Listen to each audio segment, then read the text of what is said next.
Yesterday, we started talking about the natural log and the common log. And if you remember, the natural log was log base E, and the common log was log base 10. So on your notes from yesterday, kind of the bottom right-hand corner, there's some it says basic properties. We want to hit some of those here before we go on to kind of the next thing. We talked about the graph of logarithms and exponentials. We talked about writing an exponential or logarithmic form yesterday. This is an example of, as I said yesterday, if you're going to solve an equation, many times to solve an equation, if it's a logarithmic equation, you're just going to write it in exponential form. So if we have the natural log of x is 5, if I want to write this in exponential form, the base, even though it's not there, is e, right? So this is, remember what this over here says, e to what power is x, which is 5. So this would just be e to the 5th is x. That's how you write that in exponential form, right? And then e to the 5th you could just put in a calculator. We're not necessarily going to know. If we have an answer like that, I don't care if you just leave it as e to the 5th. If you want to put it in your calculator, that's okay too. It doesn't matter. All right, so some basic properties. So for any base, remember our base of our logarithms has to be positive when we do these. So our first property, which says log base a of a equals 1. And if we would write that in exponential form, that is just a to the first is a. So if you think about it, what this is saying is a raised to what power is a? 1, right? So if you think about it, if we did it on the calculator, and you said, what is the common log of 10? 10 to raise to what power is 10? That's just 1. So that's kind of our first property, just to say any log base of the same thing is going to be 1. Okay.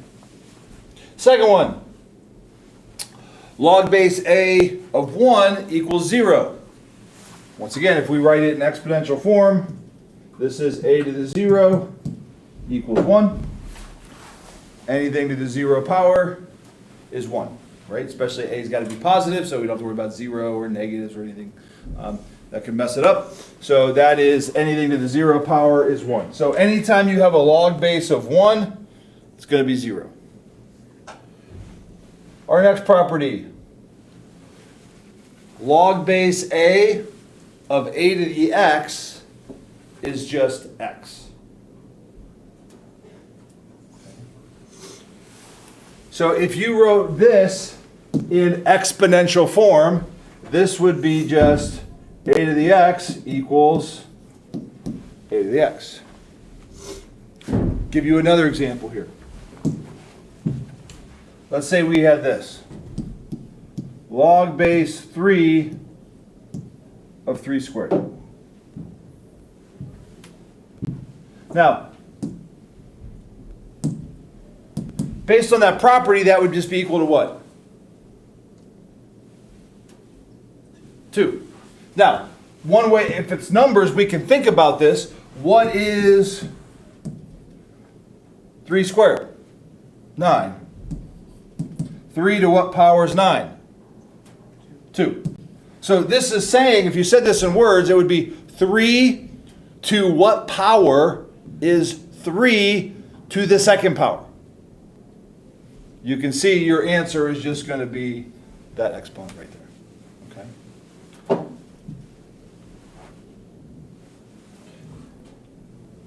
And our fourth one is a raised to the log base a of x is equal to x.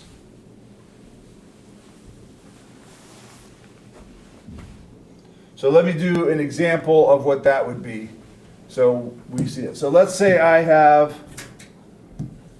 let's go 4 log base 4 of 16. based on this property, that would be equal to 16.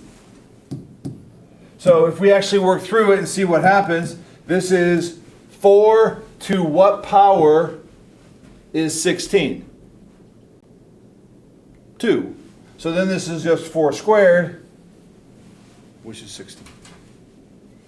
So if I have something like, this is one way we use this, e to the natural log of x squared. Looks a little different, but it's the same formula. This is saying, what does the logarithm right there say? E, so let's just look at this part first. That is saying e to what power equals x squared, right? That's what that logarithm is. So whatever that answer is, we don't know. This is then e to whatever that answer is. We don't even know what it is, but it's just going to be, what is e to that? Just x squared. So this whole thing would be equal to x squared. The idea is, if this logarithm is the same base as right here, that's just your answer. That's the idea of what that is. Okay, that's actually a property we use some going forward. You may not, at this point, you think that's crazy, but why would anybody do that? But this is actually something we use later. It actually is easier. This seems odd, but it is. It's some we get to something that we got to work with, that instead of dealing with x cubed, we rewrite it as e to the natural log of x cubed to help us out, to make it easier to work with. Doesn't look easier, I agree right now, but that's how we could use this property. Okay, so those 4 kind of basic properties, and they're not really properties for the stamp, but they're just kind of rewriting our logarithms and exponentials to kind of get our answers. Okay. All right. So that finished up that set. Now,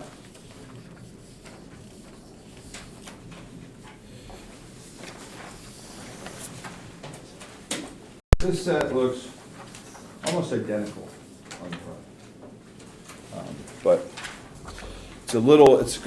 We'll eventually get to the back, but otherwise it's pretty similar. So, first off, does anybody know how they measure an earthquake? If we have an earthquake and they wanted to say like how big the earthquake is or what happened, does anybody know how they measure an earthquake? I know what it's called.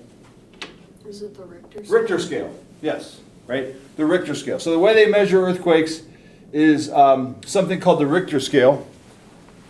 And this is from a scientist who created this in 1935. And it's based on the common log. They base the Richter scale on the common log. So if you want to determine the magnitude of an earthquake, so for example, if they say that was a magnitude 6 or 7 or 8.1 earthquake, it is based on the common log of these two numbers. Okay, now what are those two numbers? They have to do with the intensity, and I want to give a little bit of an understanding here before we go on. So here is the Richter scale, kind of how it works. Based on the magnitude, our Richter scale is a logarithmic scale. Now, why do they, and what I want to talk about here, why do they use logarithmic scales? Logarithmic scales are really good to use when you have really big numbers. And things, you have really big, really small numbers. Richter scales are really, really good at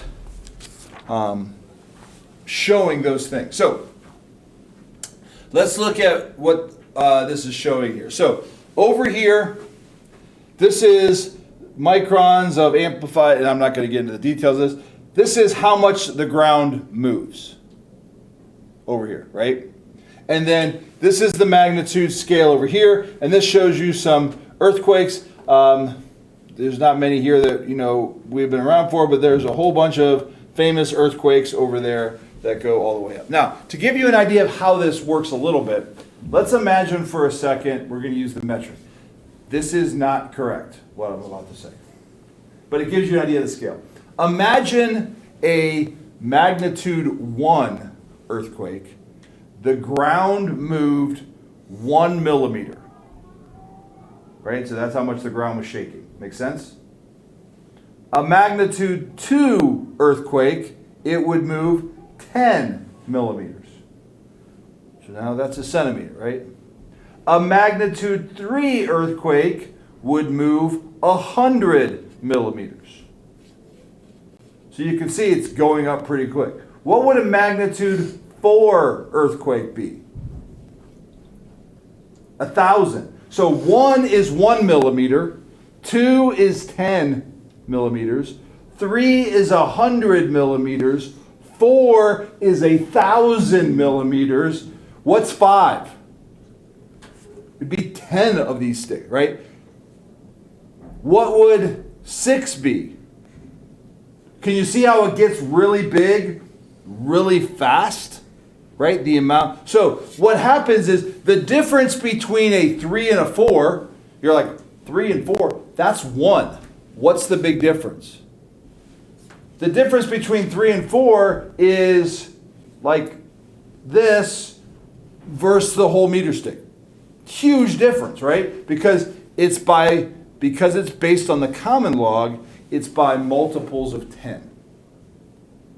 Okay? So that's why they use it, because this is in microns and all that kind of stuff. Like I said, doesn't matter for us, but you get the idea that just going from 6 to 7 or 7 to 8 is not just 1, right? Going from 2 to 3 is not the same thing as going from 7 to 8, because it is a logarithmic scale. Okay, logarithmic scales grow. So here is, if you look at a logarithmic scale, this is based on the common log. You can see logarithmic scales grow very, very slowly, which is very, very useful. Now, you guys might not remember this much. This is a number of years ago. Remember this little thing that happened a few years ago called COVID? What grade were you guys in at COVID? Fifth? Okay. So, remember COVID. You were probably not looking at logarithmic scales in the media when COVID happened when you were in 5th grade. But let me show you a little bit. These are 2 graphs that were from right that when we all of a sudden, you remember we had that call, no more, well, at first it was, I don't even remember. You remember at first it was we were like out 2 weeks. Oh, we'll be back in 2 weeks. And then it was like, okay, we're not coming back home. So, but at that point, so you can see this is February to April, basically March in these graphs. So I want to show you the difference between a logarithmic scale and a regular scale that we're used to, an exponential. So over here on the left, this is the number of COVID cases in Canada. So you can see the dates down here, February, March, April, right? So this shows the growth of the number of cases in Canada. Exponential growth, right? Which makes sense because, let's say for a simple example of COVID, if one person infects 2 people, those 2 people infect 2 people, those 4 infect, and exponential growth. That's the whole idea of exponential growth, right? That's the idea. So when you look at a graph like this, it looks like it's growing like crazy, right? Kind of gives a false sense. Look at the scale on the bottom. It goes 0, 25,500, 7,500, 10,000, right? That's the scale. Look at the logarithmic scale on the right. This is the exact same data with a logarithmic scale. Notice right here. This is about March, somewhere between March 26th and March 23rd, somewhere in there, right? And if you go up on the scale, see how it's 2,500? Come over here. Same date. Go up, and our scale is about 2,500. But notice the logarithmic scale. It goes 10, 100, 1,000, 10,000. Right? So the logarithmic scale, if you graph it, it would look like that. Now, here's what I think is really cool when you look at math and media and social media, whatever you use. Both of those graphs are the exact same information. They have the same numbers. Which graph would you rather publish if you were talking about COVID? Which graph would you use? Can you see how which graph you pick may be affected by what you think? If you are somebody that's like, this is horrible, we should shut down every school and everything, look how bad this is going, you would probably pick the graph on the left, right? Doesn't that make it look really, really bad? Or if you're like, well, it's not that bad, do we really need masks, it's not really growing, right? You could use the graph on the left. Both are correct, but they give you a different view. What the logarithmic scale is really good at showing, and why some mathematicians and scientists like to show this shows how it's the rate at which it's spreading, not how many cases, and that's a different thing. So remember my example before? Let's say COVID the whole time through, and I'm making these numbers up to make the math easy and do it in our head. Let's say the whole time through COVID, every one person infected 2. I infect 2, and you infect 2, and they infect 2, and that's how it's spreading. That's really at a constant rate, isn't it? It's doubling every so often.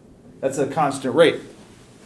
It would still look exponential because it doubles, right? 2, 4, 8, 16, 32, 64, 128, 256, 512, 1,024. That's increasing really fast because it's exponential. But if you graph it on a logarithmic scale, it's still a straight line because it's just going up by 2.